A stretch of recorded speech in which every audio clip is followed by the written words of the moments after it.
hoje nós vamos falar sobre os 5 passos para organizar as finanças do seu negócio. E aí, gente, é o seguinte, fazendo esses 5 passos, vocês já vão tocar o negócio de vocês por muito tempo só fazendo isso aqui, esse beabá, tá?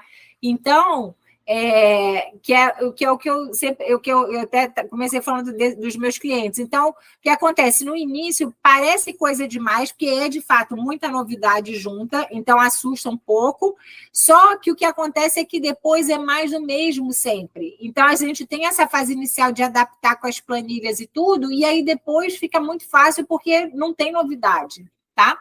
Então, vamos lá. Então, quais são esses 5 passos aqui? Então, o primeiro é o segregar a pessoa física da jurídica. E a gente já conversou sobre isso na aula passada, né, do financeiro. Eu trouxe só para dar uma pincelada. Por quê? Porque essa aqui é um divisor de águas para o empreendedor.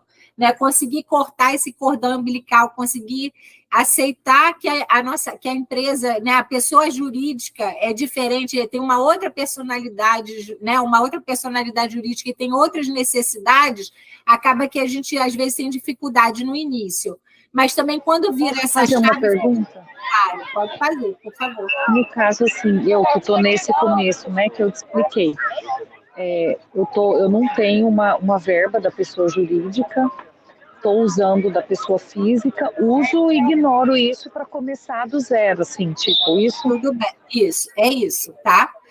O que a gente fala é assim, que você tem que saber que não é o ideal. E assim que puder, você vai começar a separar, tá? Mas, por enquanto, você, de fato, como você não está ainda tendo receita, porque o fato é que você ainda não está tendo receita do seu negócio. Então, tá, se você tivesse, eu tenho uma verba grande para financiar meu negócio, tudo bem, você ia pegar aquela verba e ia deixar no negócio. Mas a maioria de nós não tem essa situação. Então, você realmente, nessa fase, então, a gente considera que você está no seu pré-projeto ainda. Você ainda está fazendo o seu negócio acontecer. Então, você está de altos. Você ainda... Sem sofrimento, né? Pode continuar assim, isso, pode continuar. Mas você vai me prometer que assim que começar a gerar renda, você já vai virar sua chave, entendeu?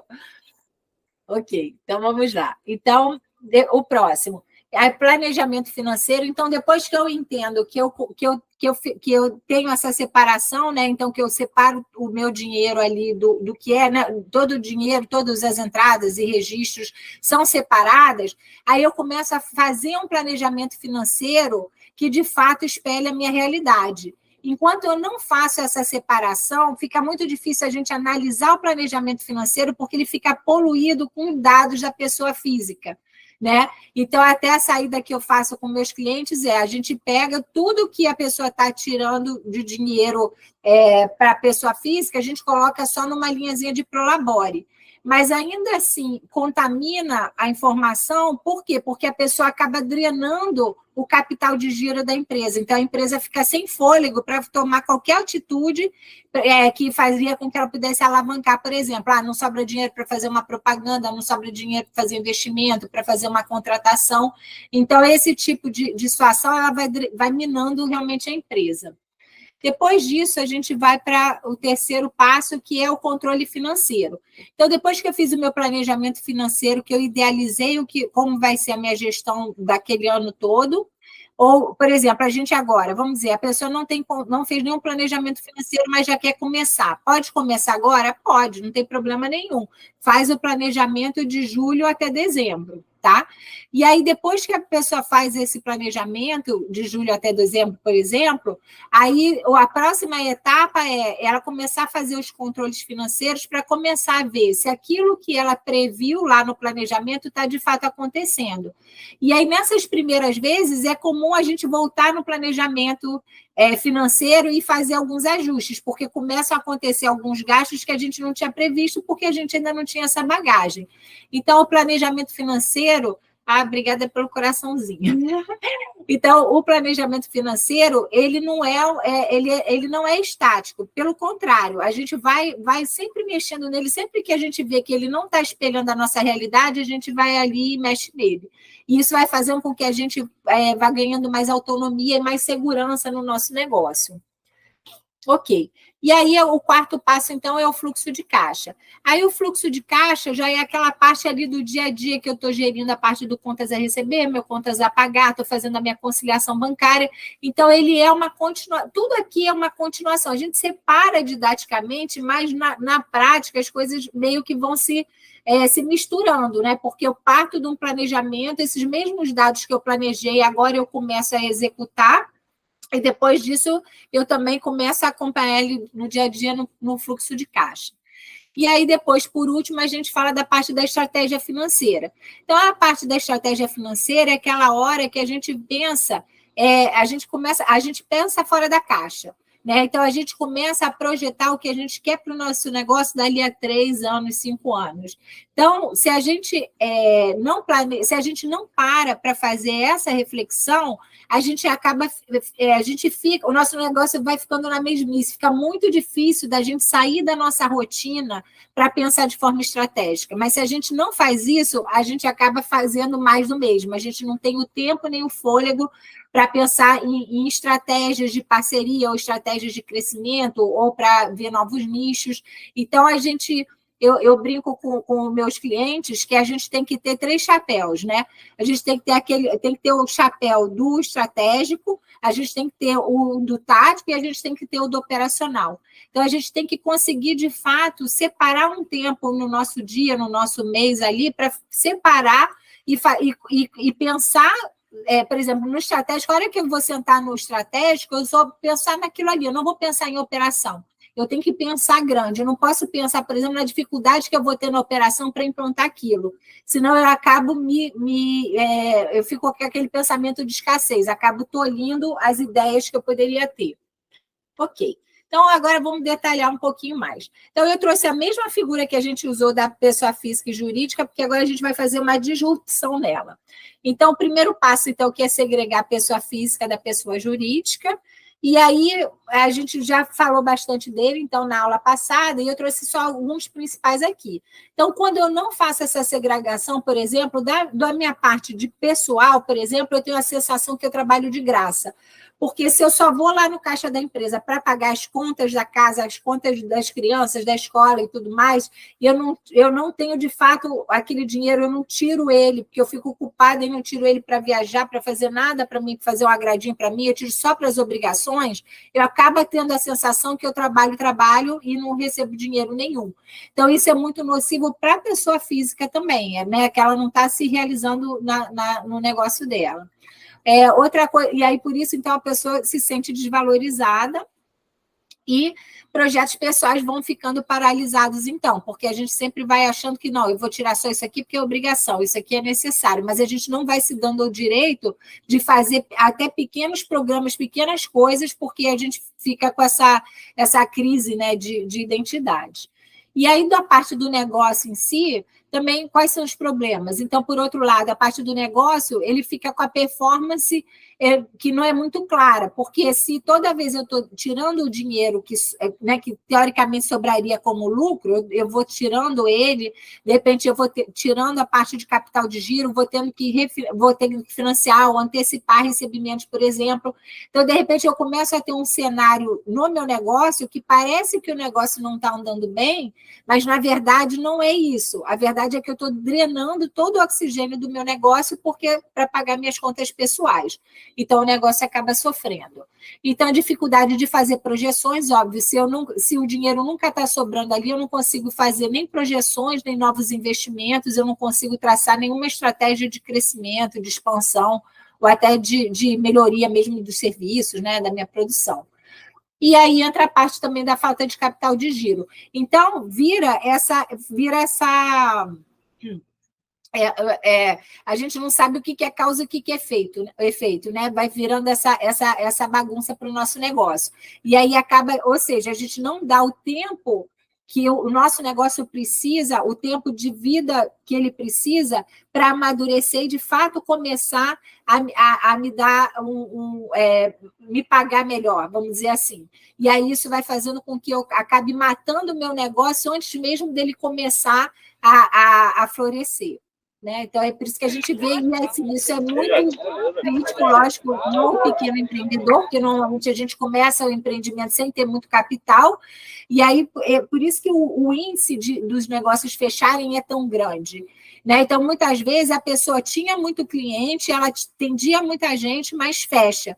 E aí ela fecha exatamente. Então, por isso que assim, o financeiro é tão essencial para o empreendedor, para todo mundo, né? Mas assim, para o pequeno empreendedor, principalmente, ele tem que manjar muito de finanças, porque na verdade ele tem que, se ele não entender isso, como ele não tem muito fôlego financeiro, ele vai acabar quebrando ou vai acabar tendo que pegar empréstimos e pagar juros muito altos, porque ele não está conseguindo entender esse equilíbrio que ele tem que conseguir fazer. Ok. Então, e aí, como que a gente faz, então, assim, estratégias que eu uso com os meus clientes para a gente começar a fazer essa segregação, tá? De pessoa física para jurídica. Então, o que a gente faz? A gente começa a pensar, então, só no negócio em si. Então, essa é a hora que o empreendedor coloca o chapéu de empresário, esquece que ele é uma pessoa física também, e ele vai começar a entender quais são as necessidades do negócio, tá? E aí, o que o meu negócio precisa? Então, por exemplo, um dos itens é definir o meu prolabore fixo. Então, Candice, você me perguntou o seu caso. Agora, você ainda vai voltar a faturar, você vai voltar a ter uma clientela. A hora que você começar a ter cliente, você já vai começar a pensar, ok, quanto que eu posso tirar e quanto que o meu negócio pode pagar de prolabore para mim. Como está no início, ele vai começar a pagar uma parcela muito menor do que você espera.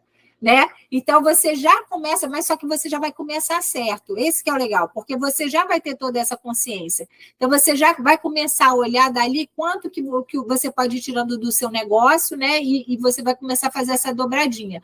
Então, você vai fazendo isso até chegar uma hora que o seu negócio já está se sustentando sozinho e já começa a te dar um prolabore maior. E com relação à parte de prolabore, por exemplo, quanto que a gente define de prolabore? Normalmente, a gente define o valor que a gente pagaria se eu fosse contratar um profissional no mercado. Por exemplo, seu caso é ginecologista. Se você fosse contratar um ginecologista no mercado para trabalhar com você, vamos dizer, você tem a clínica ali, tem um espaço sobrando, você vai contratar alguém para dividir espaço ali com você. Só que você vai contratar, vai pagar como funcionário. Quanto você pagaria? Esse valor que você pagaria é o valor que normalmente você vai tirar como prolabore. Então, aquele dinheiro a mais que vai sobrando, você vai tirar, a gente diz que você tem direito a tirar, que não é direito, mas são as melhores práticas.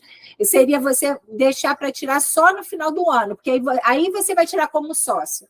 Então, o ano inteiro, na verdade, você está tirando como se fosse o salário. O prolabore é o seu salário. Né? E aí, quando que você recebe como sócia? No final do ano. Você vai fechar o seu balanço, vai ver como que está, você já vai projetar o ano que vem, ver o que você quer fazer de investimentos, novidades que você quer fazer, para você entender quanto que você pode tirar para você como participação nos lucros. Então, o dono, e isso é engraçado, porque as pessoas não entendem, o dono do negócio, ele só tem direito a tirar dinheiro no final do ano, uma vez por ano, no máximo 2, às vezes em junho e dezembro. Né? No resto do ano todo, ele tira prolabore se ele trabalhar no negócio. Se ele for aquele sócio que só entra com capital e não trabalha, ele não tira dinheiro.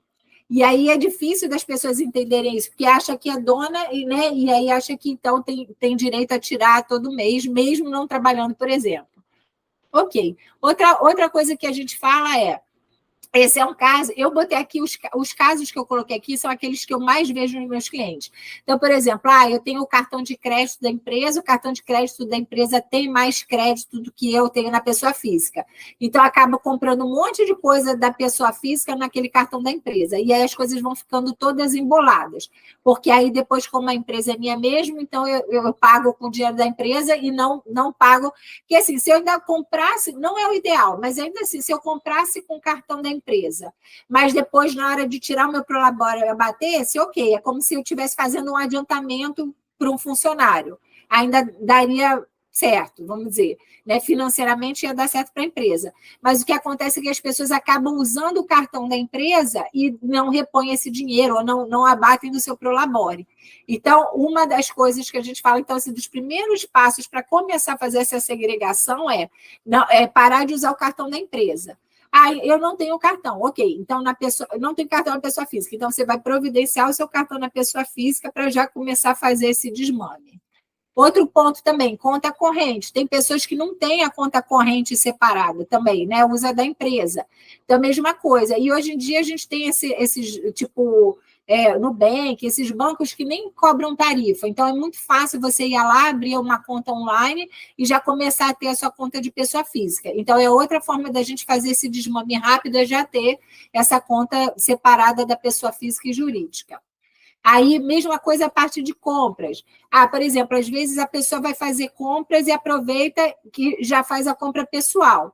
Tudo bem, você pode. Ah, aproveitei, né? Sou eu, a mesma pessoa, estou indo lá, estou aproveitando o meu frete, né? Estou aproveitando o meu combustível. Posso fazer? Posso. Mas qual que é a prática recomendada, melhor prática? É a gente lá, por exemplo, fui fazer compras no mercado. Ok. Então, eu vou pegar e vou passar separado. Eu vou pegar as compras da empresa, vou passar com o cartão da empresa. Terminei ali, ok. Agora eu vou passar as minhas compras e vou pagar o meu da pessoa física. Então, aí eu garanto essa segregação também. Aí eu deixei aqui uma pergunta para vocês, né? Do que mais? Então, esses exemplos são os exemplos típicos, são os casos que normalmente, já fazendo isso aqui, eu já consigo ajudar a solucionar 80% desse problema com meus clientes, né? E aí eu coloco vocês para pensarem que outras situações que vocês estão misturando pessoa física com jurídica e o que vocês podem fazer para começar a pensar nessa transição. Então, às vezes, não é tão fácil, não é tão rápido a gente parar de imediato essa mistura. Né? E eu sei disso, eu já peguei clientes que já levaram 6 meses, 1 ano para conseguir, de fato, fazer essa disrupção. Mas a gente tem que começar a traçar um plano para isso começar a acontecer. Né? E a gente tem que saber que esse não é o ideal e começar a traçar esse plano.